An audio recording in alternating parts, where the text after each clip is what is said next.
terça-feira, 14 de maio de 2024. Seguimos juntos para mais uma tarde aqui de muita informação e vamos ao nosso faleiro do dia, a hora da nossa entrevista. Vamos conversar a partir de agora com o Head de Pesquisa e Operações da Fundação Mato Grosso. Bruno Deconte é o nosso convidado, vai falar sobre o encontro técnico da soja.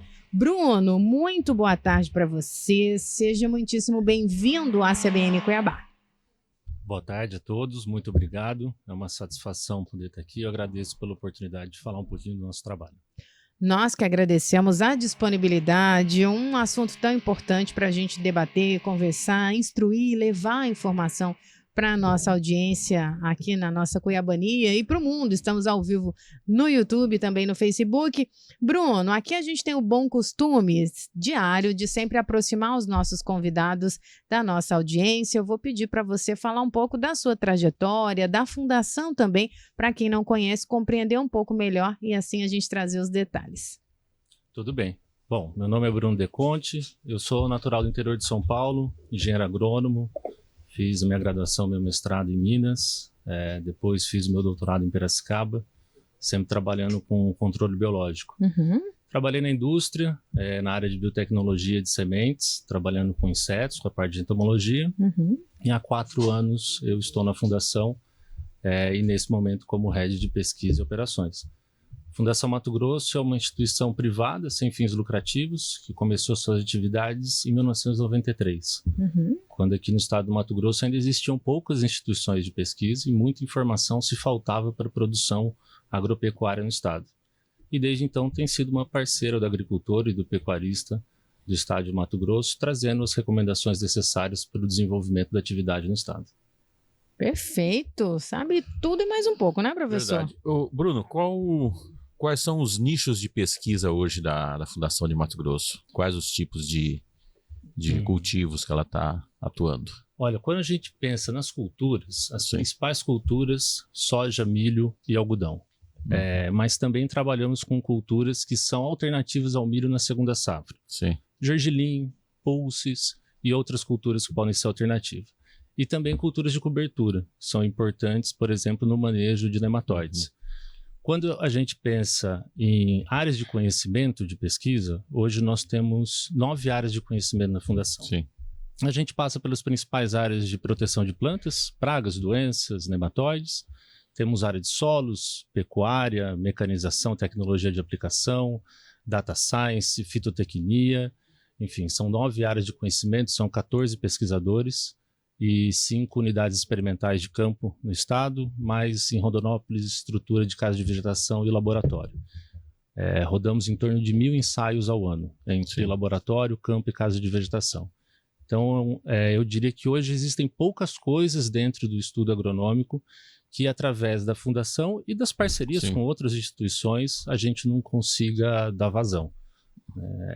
Sim, existe uma limitação em termos de pesquisa no Brasil, em fomento, que é muito importante, mas em termos de capacidade humana, eu acho que a gente consegue dar vazão para muita coisa importante para o Estado. E agora há pouco estava brigando com os Estados Unidos, que eles roubam sempre as nossas invenções, nossos principais cientistas.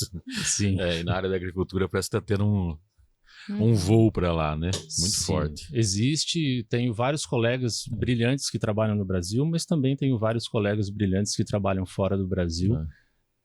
E fico feliz por esses colegas que estão vivendo uma experiência muito interessante, mas é uma perda de capital humano do país.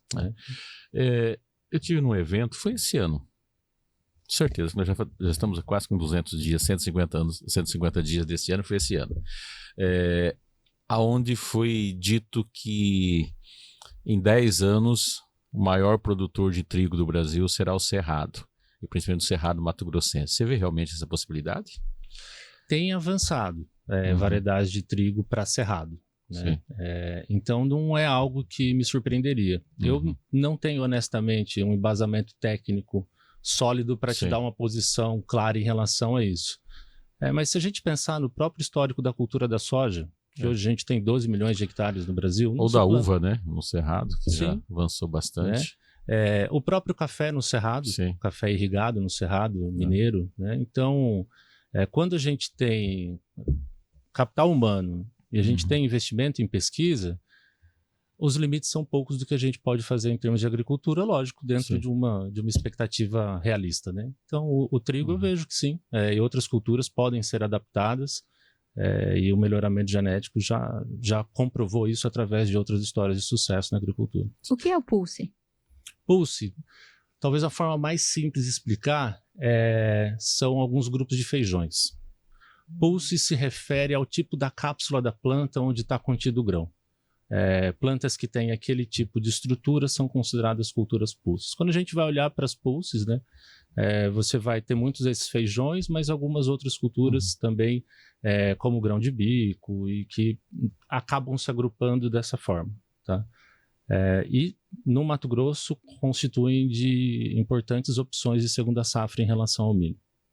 Bruno, eu imagino que vocês, né, vão discutir bastante, falar dos desafios e trazendo para a safra desse ano, o ano que vem, a gente que acompanhou também um prejuízo diante das condições climáticas. Fala um pouco dessas características, desses desafios que vão ser mencionados no seminário.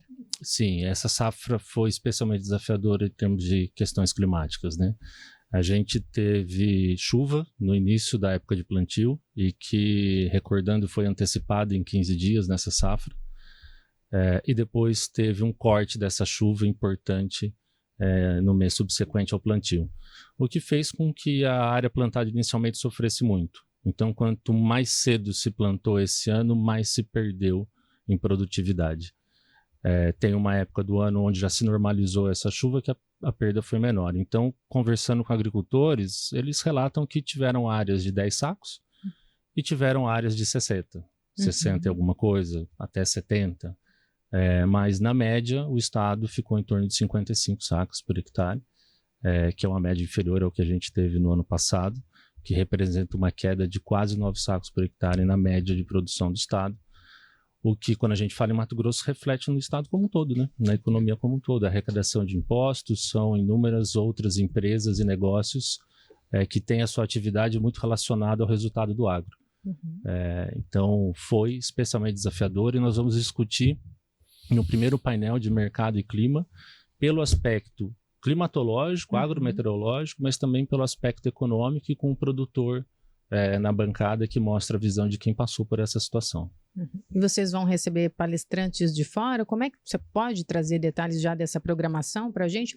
Assuntos desafiadores abordados. O primeiro painel, que é o painel de hoje à noite, né, é um painel de mercado e clima, no qual contaremos com uma meteorologista, Desirê, também com o presidente da CNA, que é agricultor, e também com o pessoal da Pátria Negócios, né, só pegar certinho o nome aqui, o sobrenome, Desirê Brandi, de Danotes Meteorologia, o Ricardo Arioli, que é produtor e presidente do CNA, e Matheus Pereira, que é da Pátria Agronegócio, com a condução da Renata Amaral.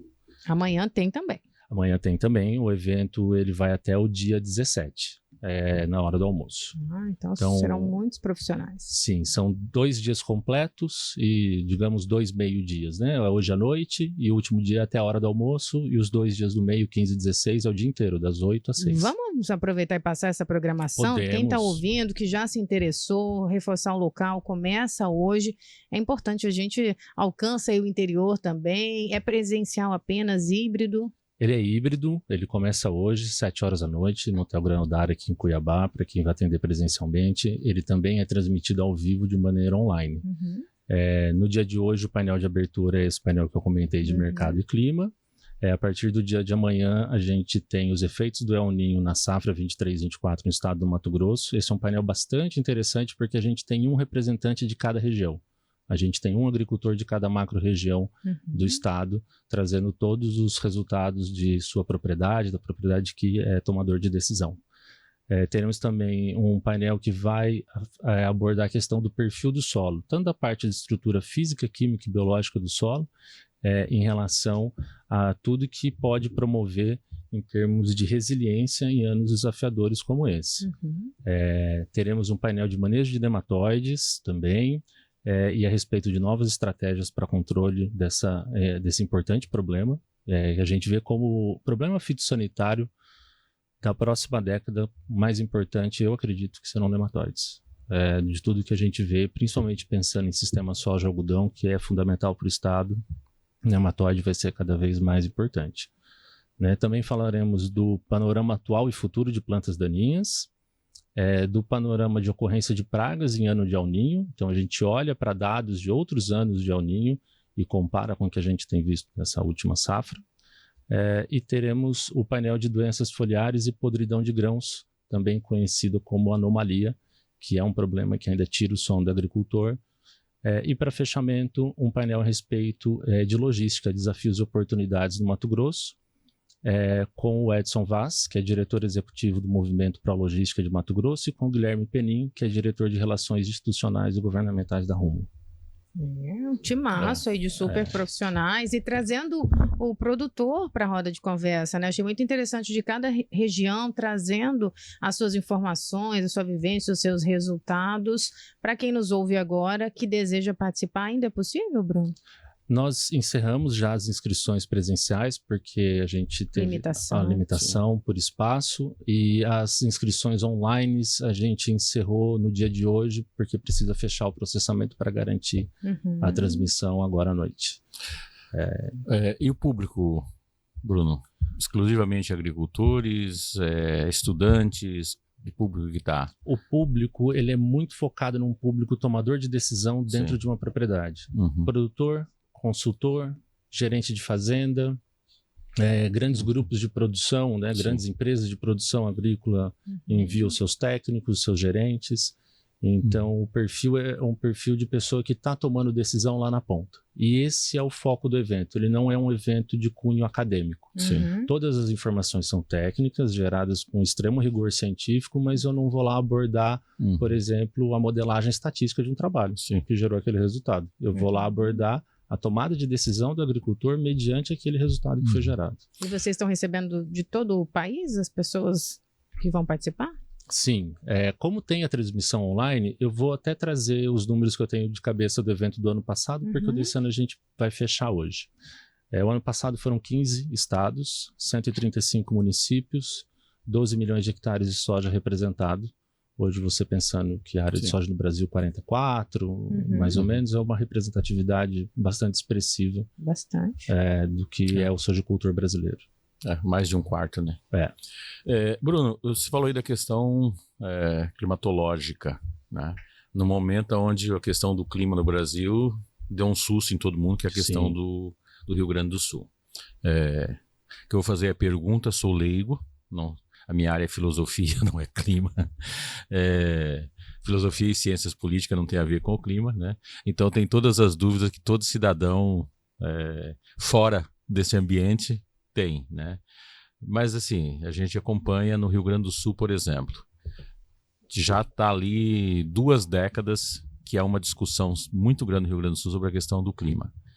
E não é que não avançou, mas avançou tão lentamente que de repente tem esse impacto tão grande hoje, né? Aqui em Mato Grosso, como que é a receptividade em relação à questão da discussão do clima? Que eu quero fugir dessa discussão política. Tecnicamente vocês estão na ponta, porque ali vocês vê a realidade, conversa com a pessoa direto, não é discurso, né? Como que você está enxergando isso em Mato Grosso? Olha, eu que estou lidando muito com quem depende de agricultura para viver, é sempre um público que é muito interessado e que sabe que a sua vida é definida em função do clima.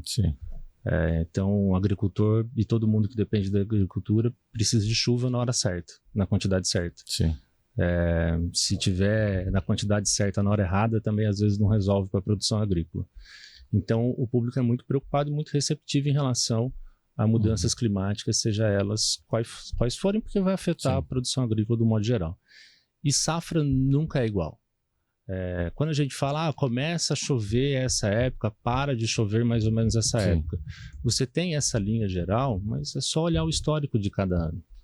Tem ano que faltou chuva no começo da safra, teve ano que sobrou, teve ano que faltou no momento de enchimento de grão, e existe essa variação. E normalmente quando você conversa com quem está mais tempo no estado, lembra que há tantas safras atrás foi uma safra muito parecida com essa e foi assim. Né? Então, em questões do efeito do clima, é todo mundo muito receptivo. Agora, questões de mudança climática, de causa e efeito de mudança climática, aí é um assunto, sim, de grande interesse, que se discute, que se entende o papel da agricultura nisso. Então, se tem alguém que eu vejo preocupado com a conservação ambiental, é o agricultor. Sim. Que mantém área de reserva em pé, que mantém mata ciliar em pé, que mantém tudo isso cercado com o próprio custo. Sim. Você olha, né, o cadastro ambiental rural, com diversas propriedades disponíveis ali no site do INCRA, onde você pode observar isso. Então, o agricultor eu vejo como alguém que já trabalha em prol das medidas que a gente precisa para retardar um pouco essas mudanças climáticas. Uma das preocupações que eu tenho, que assim, eu sou mato-grossense e conheço bem meu estado. Conheço 141 municípios, que agora 142. Eu continuo com a dívida de Rondolândia. É o único município que eu não conheço. E eu conheço historicamente, né, 60 anos no estado, né?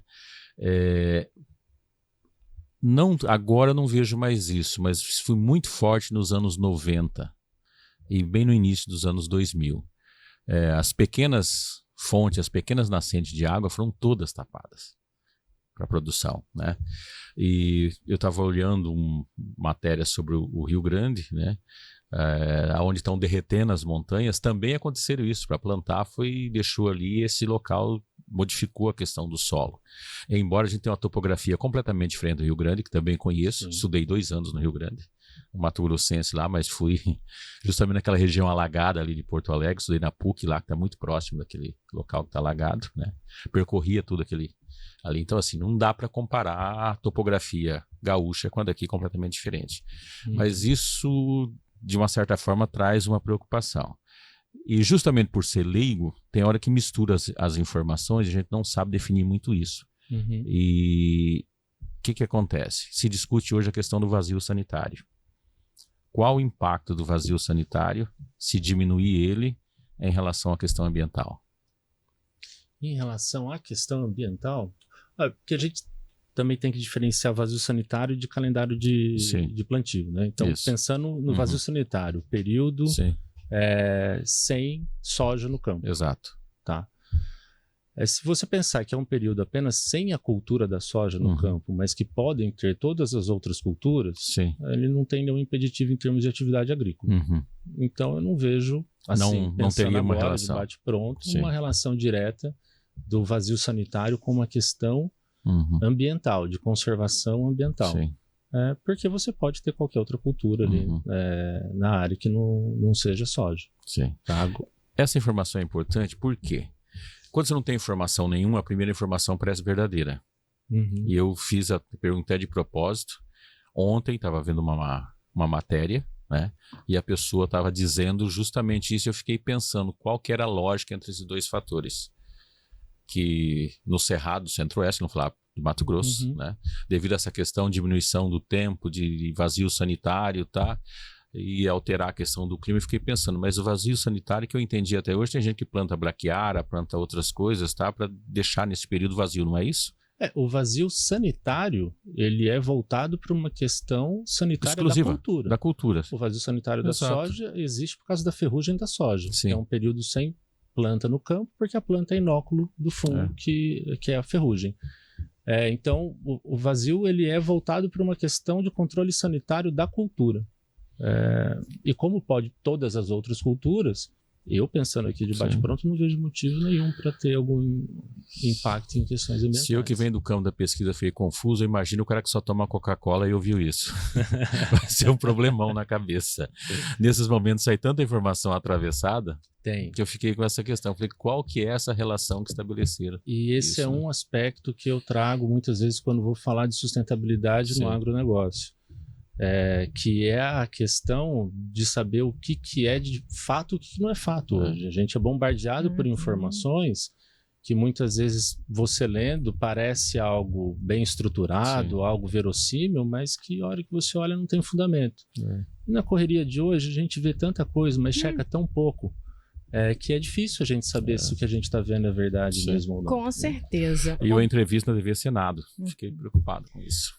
Bruno, algumas notícias aqui, nessa última safra que foi tão delicada, a gente falou e me chamou a atenção do estresse que as sementes foram expostas. E eu me lembro de aprender muito com um colega profissional falando dessa situação de estresse, altas temperaturas, a questão da chuva, e vocês desempenham um trabalho tão importante, né, de pesquisa. Explica um pouco mais, porque a época... para quem nos ouve, né, e não tem essa informação, e pegando esse gancho, falar um pouco desse trabalho de estudo, de munir, né, os produtores de conhecimento diante do nosso estado, que é muito grande, gigantesco, e tem essas características de cada região. Sim, esse é um aspecto importante. Quando a gente fala de estabelecimento inicial da planta, vamos colocar a situação que a gente teve justamente essa safra. Plantamos, choveu, a planta começou a se desenvolver, cortou a chuva. A planta está pequena, raiz pequena, pouca folha, ainda é uma planta muito sensível. Ela precisa de um tempo para estabelecimento inicial. Aí tem vários fatores que podem aumentar a resiliência desse sistema. E isso está muito conectado com sustentabilidade ambiental e econômica. Porque se a gente consegue conduzir esse cultivo com maior sucesso, a queda de produtividade poderia ter sido menor. Então, quando a gente olha para a cobertura de solo, questão do plantio direto, cultivo mínimo, que a gente mantém palhada como cobertura do solo, essa palhada, por exemplo, ela impacta positivamente, porque ela vai reduzir a temperatura no solo, porque ele não vai estar exposto ao sol, vai perder água mais devagar, então vai ter mais umidade disponível para a planta. Então, acabam sendo sistemas mais resilientes a esse tipo de problema climático, de uma escassez de chuva em determinado momento, principalmente no desenvolvimento inicial da planta. Então, o vigor da semente, por exemplo, quanto maior o vigor, quanto melhor a semente, melhor ela vai ser numa situação dessa. Mas quanto mais protegido tiver esse solo, pensando em cobertura, em palhada, também. Se esse solo tem uma biologia do solo bem desenvolvida, você tem boa matéria orgânica, isso ajuda a manter a umidade no solo, também ajuda. Então, existem várias ferramentas que, ao você fazer o uso integrado dessas ferramentas, você torna o seu sistema de produção mais resiliente as situações que nós passamos agora. E outros sistemas que não lançam mão dessas ferramentas são os sistemas que mais vão sofrer. E aí, todos os fatores jogam junto. A qualidade da semente é um fator importantíssimo, mas ele joga junto com os demais. E na fundação, vocês desenvolvem vastos, né, experimentos, eu imagino. E tem um ouvinte aqui que está participando, eu vou aproveitar, acredito que ainda tenho tempo, Washington Guimarães, de colocar o Leonardo aqui. Está ouvindo, está parabenizando e está me perguntando aqui se a fundação é voltada especificamente para soja. Não especificamente para soja. Muito focado em soja, milho, algodão. Eu diria que de soja, milho e algodão dá 90% do que a gente faz, mas a gente tem área de pecuária, de corte, e também trabalhamos com outras culturas. Então agora ficou... A área canavieira entra também? Hoje nós não temos nenhum ensaio com cana, mas por uma questão de demanda. Não teria nenhum impeditivo técnico de ter um ensaio com cana. Eu perguntei até porque na área de tamanho, né, de produção em Mato Grosso, ela entraria logo na sequência. Sim. Estaria dentro desse... É discutido novas possibilidades? Vocês ficam só naquilo que tem? Não. Eu digo que o desafio da Fundação Mato Grosso hoje é o desafio de se viver de pesquisa no Brasil. Ela é uma instituição privada sem fins lucrativos, mas muitas vezes quando o pessoal ouve o nome fundação, acha que a gente é uma instituição pública. A gente não é. A gente é uma instituição privada, sem fins lucrativos. Mas a gente também não tem nenhum fundo de pesquisa que custeia a organização. Então, o nosso negócio é empreendedorismo científico com transferência de conhecimento. Então, a gente nunca fica fechado. Acho que uma das coisas mais satisfatórias em ser pesquisador na Fundação Mato Grosso é a liberdade intelectual que a gente tem para propor projeto que vem junto com o desafio de se vender esse projeto, fazer ele acontecer, ter fomento, entregar um bom resultado e manter um cliente satisfeito que vai ajudar a gente a gerar informação para o agricultor. Então, eu diria que não tem muito limite. A gente vive tendo ideia nova e o limite normalmente contam com apoio, Bruno? E a sobrevivência é por apoio ou venda do produto de vocês? Hoje, 68% da receita da fundação vem da atividade de pesquisa. Tá? Vai vir mais ou menos uns 5% de serviços, parte de amostragem de solos e consultoria agronômica, em torno de 12, 13% de eventos. Sim. Tem algumas receitas não operacionais, de investimento, aluguel de imóvel, esse tipo de receita, mas que vai dar em torno de 10%. Então, é uma instituição que hoje, eu diria que 70%, 75% do recurso dela é gerado diretamente por ela e o resto são receitas não operacionais, inclusive royalties de uma variedade de algodão anterior que a gente tinha, que hoje compõe isso. Por isso que eu digo que é o desafio de se viver de pesquisa. A gente tem que gerar o recurso para manter a organização. Vamos fazer uma pausa tradicional, repórter CBN, as principais notícias do país a cada meia hora e daqui a pouco seguimos com a nossa entrevista do dia. Terça-feira, 14 de maio de 2024, seguimos com a nossa entrevista do dia, conversando com Bruno Deconte, Head de Pesquisa e Operações da Fundação Mato Grosso, e com a participação gloriosa da Ana Sampaio, a grávida do ano, competente, Ana do Agro e o Caetano do Agro, que já tem rede social, inclusive nos brindando com essa pauta tão importante. Tem um ouvinte aqui participando. Anas no plural agora, né? Anas. É Ana e Caetano. É Ana e né? Caetano. Era plural, 2. Ai, tá vendo? E dá uma dupla Dá nome boa, de hein? dupla, Ana. Ana e Caetano. Ai, gente, imagina. Olha, já tô caducando. Outubro tem bebê nesse estúdio. Pode deixar que eu Pra cuido. outubro, Ana? Olha, Vai ser perto uma do balancinha, aniversário. Ana? É. Ana, vai uma balancinha? A previsão é no dia do aniversário dela, inclusive. Olha que presentão. Gente, que sacanagem Eles com o não esposo, costumam né? seguir esse tipo de data, tá, amiga? E o primeiro uma é pra baixo, dia. uma pra cima. Eu não posso falar isso, não. Lá em casa também tem assim, Ida e Gregory, tem só um dia de diferença um do outro. Eu gosto. Vai ser um festivo.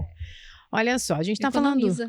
Uma festa só. do encontro técnico de soja, graças aqui à assessoria, colocando pauta importante na mesa, e a gente está conseguindo aproximar o agro de muita gente aqui participando. Eu tenho o Luciano. Marcela, pede para ele falar sobre sustentabilidade, inclusive o governador hoje nos Estados Unidos falou sobre a importância do estado de Mato Grosso, sobre também os outros países respeitarem aqui as nossas leis, que são muito sérias, e também o Eduardo está dizendo que Marcela, aproveita que tem um especialista na sua frente e pergunta se realmente vai faltar arroz por conta, né, das enchentes tristes no Rio Grande do Sul. Ele está dizendo que tem gente estocando, e aí o Washington Guimarães viu uma postagem ali que estão limitando, não é isso? Em um supermercado grande aqui, atacadista, e aí eu imagino que não seja muito a sua área específica, mas dá para orientar a nossa audiência de alguma forma, Bruno? Vou dar uma opinião de cidadão aqui, Tá. tá? Não de especialista em relação a isso, porque não sou, mas quando a gente olha para esse tipo de situação, é realmente importante não estocar, porque se todo mundo for lá querendo estocar, aí sim vai faltar na gôndola do supermercado, e talvez até por uma questão logística de poder trazer tudo, acaba tendo alguma alteração de preço lá na ponta para o próprio consumidor. Então acho que dá para ficar tranquilo, existem estoques de produto, o governo trabalha para isso, e acho que a gente não precisa ter uma preocupação de segurança alimentar nesse momento em relação ao arroz. E dá para explicar também do ponto de vista econômico, né? Conheço um pouquinho de economia. O arroz, ele não é um produto que ele tem uma certa limitação de mercado. E nós vivemos num mercado globalizado. Então, ele não tem necessariamente, não é aquele produto... Nós, por exemplo, passamos um problema sério aqui com a questão da guerra da Ucrânia, porque existia um insumo que ele era limitado àquela região. Então, isso causaria problema, sim. Você poderia ter dinheiro para... Porque falta é quando você tem dinheiro para comprar, mas não tem produto para vender. Não é o caso do arroz. Aliás, se comprarmos arroz do Uruguai e da Argentina, é mais barato que o nosso. Tem essa questão. Então, assim, se o governo diz que vai controlar, não tem problema nenhum em relação a isso. Né? Eu adorei, o David já mandou aqui. Outra coisa, dá bicho, Sigo. Se comprar demais, é Se verdade. comprar demais, tá vendo? Dá bicho. Já resolveu. E vamos responder também sobre Caruncha. sustentabilidade, né? Que estão perguntando aqui, inclusive citaram o governador sobre... É tão importante falar, né, do manejo, da sustentabilidade, Bruno. Vamos aproveitar esse espaço. Eu costumo dizer que não existe descarbonização da economia brasileira que não passe pela agropecuária. E isso é natural pela importância que tem o agronegócio na economia brasileira, pelo que ele representa do PIB, pelo que ele representa de empregos, pelo que ele representa de atividade econômica num país como um todo. Mas é fato também que os 2 fatores de emissão de gás de efeito estufa mais relevantes no Brasil são a agricultura, o agronegócio como um todo, e a mudança do uso da terra, que é majoritariamente desmatamento. Aí esse desmatamento, claro, todas as suas fontes de desmatamento no Brasil. Então, sem esses 2 fatores, uma agricultura, uma agropecuária mais sustentável, e a nossa já é muito sustentável, e a gente tem que reconhecer esse ponto de partida, não existe essa descarbonização. Quando eu falo que ela já é muito sustentável, a gente tem que reconhecer esse ponto de partida, eu digo com total tranquilidade que não existe país relevante na agricultura mundial com uma legislação ambiental tão rigorosa e tão bem cumprida como a brasileira. Repito, não existe país relevante na agricultura mundial com uma legislação ambiental tão rigorosa e tão bem cumprida quanto a brasileira. Isso não significa que a gente não possa avançar, isso não significa que a gente não pode melhorar. A gente trabalha todo dia para isso. Então, sistemas de produção que mantêm, por exemplo, a palhada no solo, que tornam o sistema produtivo mais resiliente, também sequestra mais carbono, porque aumenta a matéria orgânica no solo. Quando a gente fala da pecuária, que muito se olha para a pecuária como uma vilã, a pecuária ela tem papel fundamental nisso. A pecuária a pasto brasileira ela poderia ser 4 vezes mais produtiva do que é. A gente tem uma média de 1 animal por hectare. Essa média poderia ser tranquilamente 4 animais por hectare no Brasil. E se a gente esquecer da pecuária nesse movimento de sustentabilidade da agricultura, onde muitas áreas de pecuária vão virar área de agricultura, para onde que esse pecuarista vai? Porque se ele vender o gado e ficar em casa, mudar de negócio, tudo bem, não teve nenhum impacto, só mudou o uso da terra, tudo certo. Mas se ele for abrir uma outra área de pecuária, desmatando para continuar aplicando um modelo de pecuária que não é sustentável, a gente não avançou. A gente só trocou o problema de lugar. Então, a sustentabilidade ela tem que ser da agropecuária. A gente tem um ponto de partida que nenhum outro país relevante à agricultura no mundo tem, mas a gente pode e deve avançar porque a descarbonização da economia brasileira passa pelo agronegócio. E até por circunstâncias comerciais também, o país mais vigilante, né? Muita pressão, a disputa de mercado muito grande, e é um mercado emergente, então afeta o mercado que já tem sustentabilidade. Sim. Eu acho que o grande problema na nossa visão, Bruno, que é assim, nós somos um país muito extenso, né? Se você pegar 163, sair daqui até o fim dela, até Santarém, a gente vai verificar que existe vários Brasis. O bem fiscalizado, o bem organizado, o bagunçado, o que vira, o cara faz o que quer, né? Então nós temos ainda no Brasil invasões de área, queimada de qualquer jeito. E quando alguém olha de fora, a gente não faz essa divisão. Sim. Né? E aí quando puxa um pacote só na média, eu acho que a gente fica ruim. Mas aonde se pratica a agricultura no formato do agro, industrial, organizado, eu falo que é uma das maiores vigilâncias que existe. Nem nas outras áreas eu conheço uma vigilância desse tamanho. Esse ponto que você trouxe é interessante, porque a gente acaba colocando a agricultura como um todo num pacote só que não representa o todo. Inclusive, nem separando a parte de exploração de floresta, do extrativismo. Sim. Quando quem olha de fora coloca junto o garimpo ilegal como se estivesse dentro desse processo. E Perfeito. Coisas completamente diferentes. Eu estava olhando recentemente uns dados do INPE a respeito do desmatamento. No bioma amazônico, mais de 50% são em terras do próprio estado. Ou seja, casa de polícia. Sim, exatamente. É crime. É crime. É simples, direto e reto. Terra devoluta, é crime. Já no Cerrado é uma realidade diferente. Sim. 85% foi em área particular. Nós temos o que hoje? Tinha 11% apenas de área de produção. Ela não subiu, né? Ela está dentro dessa... Tá, hoje... Subiu 2%? 12%? 12%. Mas... Só a gente olhar 12% do território, né? Quando a gente fala de agricultura como um todo, 12% do território. E você tem, né, você pegar estado do Mato Grosso, 60% é área nativa. Sim. Brasil total é muito próximo disso, 60% área nativa. Sim.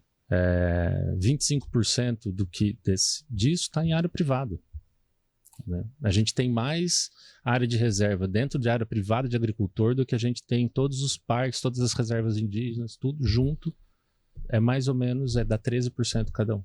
O problema é o homem da praia, que só olha para o lado do mar, não consegue olhar nas costas.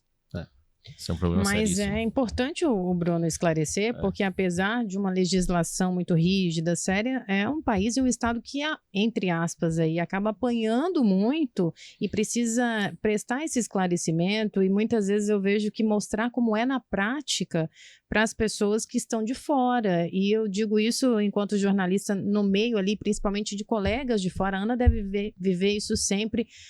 Há pouco tempo o governador participou de um programa nacional e precisou esclarecer mais uma vez. É um trabalho também do agro constante de informar corretamente, de trazer para rebater essa sensação de que o agro joga contra o que poderia fazer mais, sendo que respeita e faz além, e tem uma importância financeira gigantesca. É isso, Bruno? Sim, esse ponto ele é super importante, porque até o que ele comentou, né? Tem coisa errada acontecendo. Você tem área que não poderia estar sendo aberta, não poderia estar sendo desmatada. Mas quando você olha para o tamanho desse problema e você coloca isso como se fosse o agricultor brasileiro, é injusto com o agricultor brasileiro. Mas quando você chega e também fala que não existe problema nenhum, também está errado, porque também existe esse problema, mas dá a dimensão adequada de cada coisa e do que de fato é. Então, a imagem que chega do agro brasileiro muitas vezes, ou a imagem que é colocada do agro brasileiro por alguém que está fora do Brasil, e o brasileiro muitas vezes compra mais do que de quem está aqui no Brasil falando do nosso negócio, é de que é como se todo mundo estivesse fazendo errado. É que a gente tem que começar a dar o CPF do criminoso, Isso. que é aí que separa a questão. Né? E até para mexer com alguns políticos, porque também é verdade que tem político que defende o agricultor, mas ele não separa o agricultor do criminoso. Em troca do voto, ele quer defender os dois. E ele traz muito essa questão para o debate político. E aí você mistura as duas coisas, e na média, num tecido branco, um pingo de tinta faz muito efeito. Sim. E aí tem uma confusão. Bruno, eu queria voltar a uma outra questão em relação à pesquisa. Quando falo de pesquisa, eu tenho várias preocupações em relação a isso. Né? Como que vocês lidam com a questão do direito autoral e da patente? No caso, vocês, enquanto fundação. Vocês têm esses registros para ter uma renda permanente? Como que vocês lidam com isso? Olha, em relação à patente, tem um fato que eu acho que é importante mencionar, que faz parte do histórico da fundação. Quando a fundação começou, ela trabalhava com áreas de pesquisa, mas também trabalhava com a parte de melhoramento genético. Sim. Em 2017, se separou a organização numa instituição de pesquisa, numa fundação de pesquisa que continua como Fundação Mato Grosso, e separou a parte de melhoramento genético como a TMG. Então, até hoje, dentro daquelas receitas não operacionais, existe o royalties de uma variedade de algodão que ainda está no mercado e que ajuda a gente até hoje. Então, nesse sentido, né, a propriedade intelectual sobre um germoplasma é algo que, mesmo depois da separação das duas instituições, 7 anos depois, ainda ajuda a Fundação Mato Grosso. Isso é muito importante para a gente valorizar a questão da propriedade intelectual. Hoje, quando eu trabalho com desenvolvimento de produto, ajudando uma empresa a desenvolver um produto, fazendo ensaios para ela, naturalmente, a propriedade intelectual é do cliente, né? A gente tem isso tudo em contrato. Em algumas situações, a gente desenvolve parcerias onde, se existe algo passível de propriedade intelectual, já está pré-acordado como isso seria. Se vai ser meio a meio, como seria dividido, ou se é só de uma das duas organizações. Então, é muito específico de cada parceria, de cada pesquisa. Mas, de um modo geral, eu posso te dizer, propriedade intelectual fundamental, porque até hoje ajuda a instituição, e é uma questão muito importante da gente ter em mente quando a gente desenvolve, para não desenvolver uma pesquisa e depois ver parte desse trabalho não seguido da maneira correta. E também, né, para o nosso ouvinte entender por que eu fiz essa pergunta, porque nós brasileiros somos campeões de perder patentes de produtos, não só nesse campo aí, produtos intelectuais, então, que nós já perdemos, é uma festa, justamente por não trabalhar essa questão no registro. Uma outra questão, como vocês trabalham a relação com as outras instituições, como a Embrapa, por exemplo, os outros de pesquisa? Existe essa relação, essa integração? Sim, existe. E eu falo muito que a gente tem que se ajudar. Viver de pesquisa no Brasil, viver de conhecimento no Brasil não é fácil. Se a gente não se ajudar, vai ser mais difícil ainda. Então a gente tem uma excelente relação com o pessoal da Embrapa Sinop, da Embrapa Soja em Londrina, tem pesquisador deles dando palestra aqui, tem pesquisador que já veio, que esse ano não veio, a gente ofereceu, aliás, até é bom mencionar, a gente ofereceu mais de 85 inscrições online de maneira gratuita para universidades e outras instituições de pesquisa, entre elas a Embrapa. Trabalhamos com universidade, com a UFR lá em Rondonópolis, a gente tem a parceria com o pessoal da Federal do Rio Grande do Sul, Exalc, Viçosa, enfim, a gente tem as mais diversas parcerias e elas são fundamentais para a gente poder também se manter na crista da onda no que se diz respeito à técnica de pesquisa. Sim. Nunca eu vou conseguir o recurso humano, estrutural e financeiro para poder fazer todo tipo de análise dentro da fundação, isso nem faz sentido. Sim. Então, às vezes tem uma técnica mais moderna de análise que tem um professor especialista na Universidade X. A gente busca, faz esse contato, porque às vezes ele tem essa parte, mas não tem o ensaio no campo que a gente tem e mantém. E aí a gente faz esse tipo de parceria para gerar os dados na melhor técnica possível. Bruno, quero que você fale um pouco sobre logística, né? É um assunto tão importante para Ecoar, Mato Grosso, com essa extensão, competitividade, é um assunto que vai ser abordado também. Fala um pouco sobre esse grande desafio. Vai. Aqui, assim, para a agricultura brasileira, tem um reporte do pessoal do IMEA, aqui, que eu acho que faz um trabalho fantástico. Que coloca o custo do frete de soja daqui para a China, dos Estados Unidos para a China.